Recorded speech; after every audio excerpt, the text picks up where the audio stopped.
everyone, and welcome to the concession stand here on the KB Radio Network. I am your host, Kevin Reed, and welcome everyone to the review of Star Wars, The Mandalorian, and Grogu.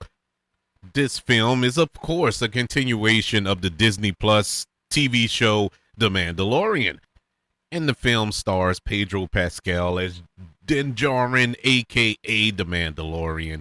And joining him on this new quest, you have Jeremy Allen Wright. Martin Scorsese makes an appearance in this film, as well as the great Sigourney Weaver. In this film, it is set at the fall of the Galactic Empire. Din Djarin and his apprentice Grogu are enlisted by the New Republic to rescue Rada the Hutt in exchange for information on a target.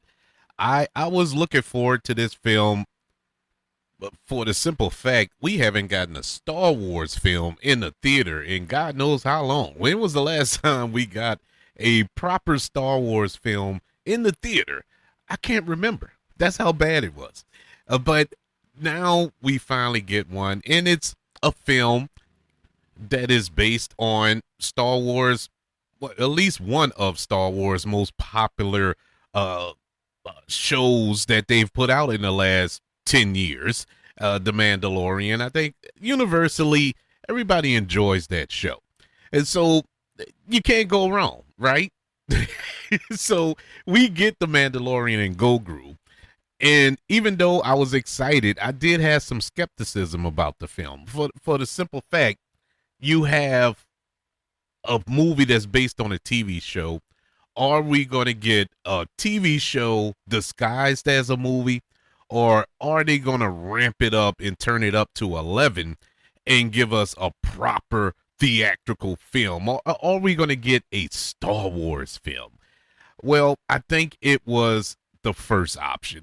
This movie felt like a continuation of the show.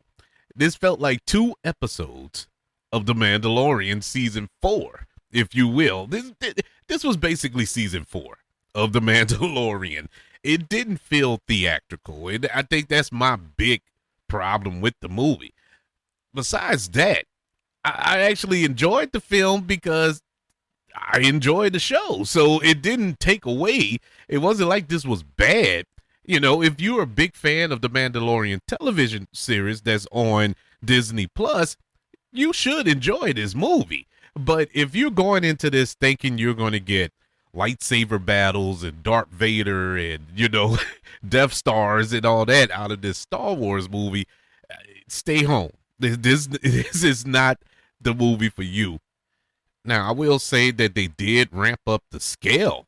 It doesn't look like a TV show. Some of the sets, I say sets, but we all know that it's CGI, but it looks epic in the look of it all. It has some grand landscapes in this film. So I give the look of it really, top notch. I give it the A+. The action sequences in this film were good. All of the action sequences I have zero complaints about. This film is directed by Jon Favreau. And if anybody knows how to direct a man dressed in armor, it would be Jon Favreau. I mean, he is literally the man that birthed us the MCU. He directed the first 2 Iron Man films. And so he knows how to direct an armor-plated man on screen.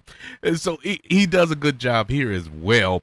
There's a action sequence early on. I think it was the opening scene in this movie. They have a one-take action sequence that goes down this corridor. It was epic.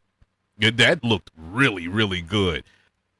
The performances were really, really good. I love the performance of Pedro Pascal, even though I say that tongue in cheek, because we all know, they can say what they want. We all know that Pedro Pascal was not under that helmet on film the entire time.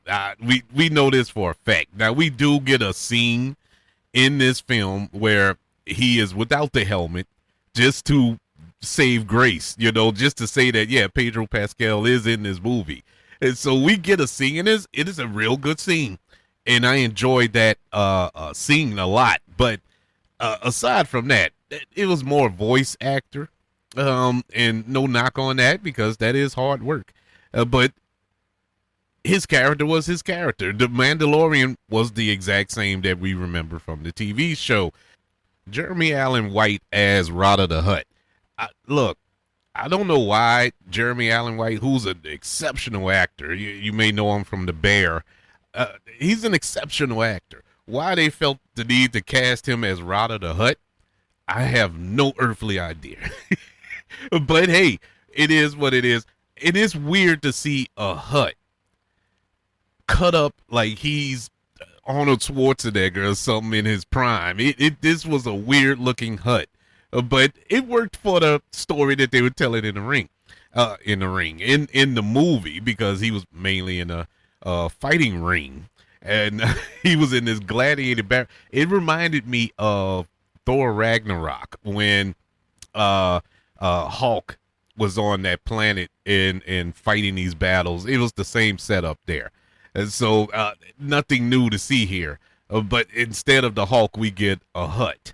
And not just any Hutt, but the son of Jabba the Hutt. And I thought the story that they were telling with Rada the Hutt was an interesting story, but I don't feel it was flushed out a lot.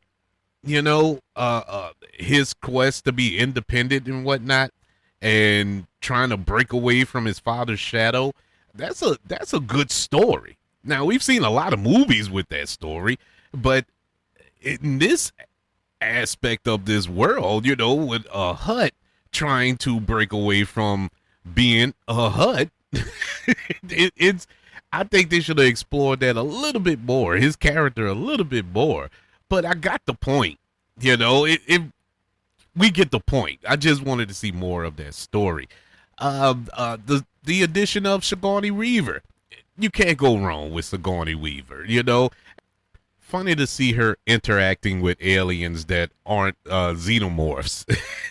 it was weird to see her in a Star Wars movie, but it's good to see her shooting aliens as opposed to running from them and dodging face huggers and whatnot. But all that was good. The Martin Scorsese cameo, he voices here. He is not the actual Martin Scorsese in his physical form. He gives a voice cameo here, which was good. It funny. Probably the funniest part of the movie. I like that addition.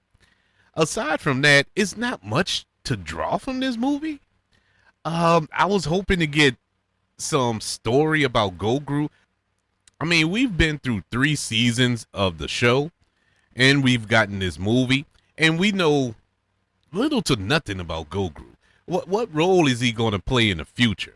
Where did he come from in the past? And what's the purpose of Grogu? Because if you go chronological, if we're going canon in the Star Wars universe, there are films that take place after this film and this story is set. And there's no Grogu. There's no Grogu to speak of. It's not even mentioned. And so the question is, what is this thing? What's the purpose of this character? Just to be cute and cuddly and sell merchandise? I don't know what the reason is.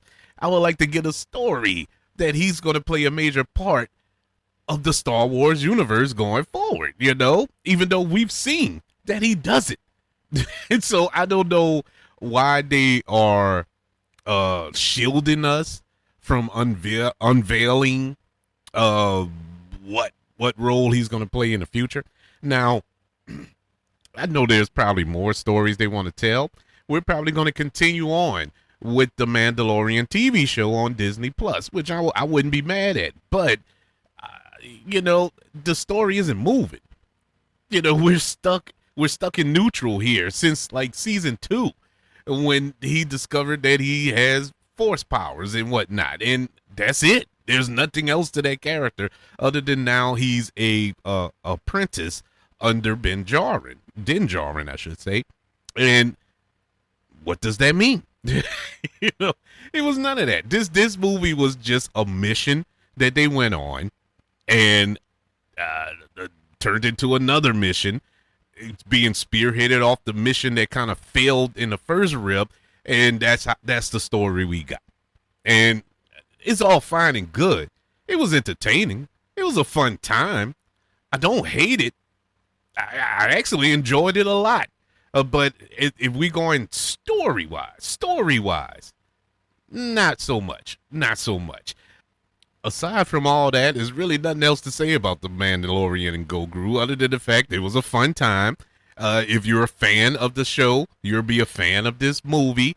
And I think the main goal, the target audience for this film were kids. I don't think this was aimed for adults at all. This was for kids.